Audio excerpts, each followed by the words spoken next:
حکم آپ اسی کو دیں گے نا جس کو پہلے نماز سکھائی ہوگی، جس کو طہارت کا مسئلہ سکھایا ہوگا، استنجا کرنا آپ نے سکھایا ہوگا، وضو کرنا سکھایا ہوگا کم از کم، پھر نماز کا طریقہ آپ نے سکھایا ہوگا، تبھی تو بچے کو کہیں گے۔ کون باپ ہے جو اپنے بچے کو سکھا رہا ہے؟ اور پھر وہ نبی جو رحمت للعالمین ہے وہ فرما رہے ہیں جب بچہ 10 برس کا ہو جائے تو مار کر نماز پڑھاؤ۔ اعلی حضرت امام علیہ سنت فرماتے ہیں کہ مار کر نماز پڑھاؤ، سرکار نے حکم فرمایا، یہ اس لیے نہیں تھا کہ وہ نماز ہے، بلکہ اس لیے کہ وہ فرض ہے۔ اس لیے نہیں کہ نماز ہے، اس لیے کہ فرض ہے۔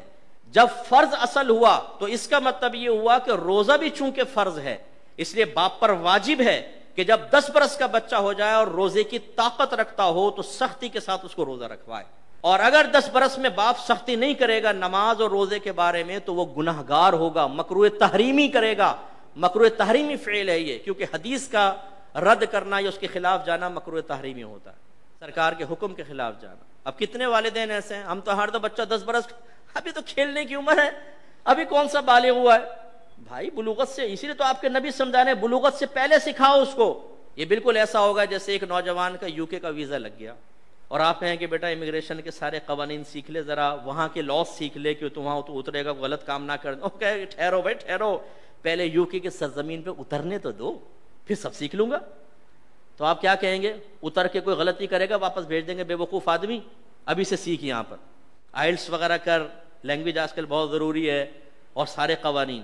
لہٰذا اگر کوئی نسوار رکھ کے پچکاریاں مارتا ہے نا یہاں پر، یا نظر بچا کر لفٹ کے اندر پان کی بڑی سی پیک پھینک کر پورا رنگ کر دیتا ہے جہاں رنگ کرنے کی کوئی حاجت بھی نہیں ہوتی، یہ بھی جب دبئی جائے گا تو سارے لاس سیکھ کر جائے گا۔ وہاں کبھی ایسے نہیں ہوگا کہ ایئرپورٹ پر اتر کے کسٹم شیڈ کے ساتھ پچکاری مارے بولے کیف حالک، سارا سیکھ کے جائے گا۔ وہاں کیسے تمیز آ گئی بھائی؟ کیوں پہلے آپ نے سیکھا؟ اس لیے کہ مصیبت سے پہلے اس کی پروٹیکشن، اس کے تمام معاملات سیکھنے چاہیے۔ یہی ہمارا مذہب کہہ رہا ہے۔ غفلت کا عالم یہ ہے کہ بچہ، بڑا افسوس ہوتا ہے کہ سرکار تو 10 برس کے بچے کو کہتے ہیں سختی کرو، ہمارا یہاں پر 27 سال کا نوجوان فجر کی نماز میں پڑا سو رہا ہوتا ہے اور باپ کی تیوری میں بل نہیں آتا۔ وہی بچہ اگر 5000 کا نوٹ گما کر آ جائے، اوئے ہوئے باپ شرلی پٹاخے کی طرح جائے گا چھت کی طرف۔ 5000 کا نوٹ گما کر آ گیا، دونوں دن 2-4 تماچے مارے گا، چائے لائیں گے تو چائے کو لات مار دے گا، لے جاؤ نہیں کھانے کو دل چاہ رہا۔ 5000 کا نوٹ، وہ کمبخت جا کر دیکھ کہیں پڑا ہوگا، بیٹے کو 10 دفعہ دوڑائے گا، بڑا بے چین پریشان۔ وہی بچہ فجر کی نماز قضا کرے تو زیادہ اتنا بڑا بدبخت ہے، پڑھتا ہی نہیں نماز، نکل جائیں گے۔ ناشتہ ڈٹ کے کھا رہے ہیں، سب کچھ ہیں، بھائی کوئی خوف نہیں ہے آپ کو؟ آپ کی اولاد جہنم بھی بن رہی ہے، ایک نماز قضا کرنے پر اس کا نام جہنم کے دروازے بھی لکھ دیا گیا۔ جیسے آپ کے دروازے پہ آپ کے بیٹے کے بارے میں اکرم نام ہو تو اکرم چرسی لکھ کے کوئی چلا جائے تو خوش ہوں گے آپ؟ بولیں گے بھائی کس نے لکھا ہے میرے بیٹے کو چرسی؟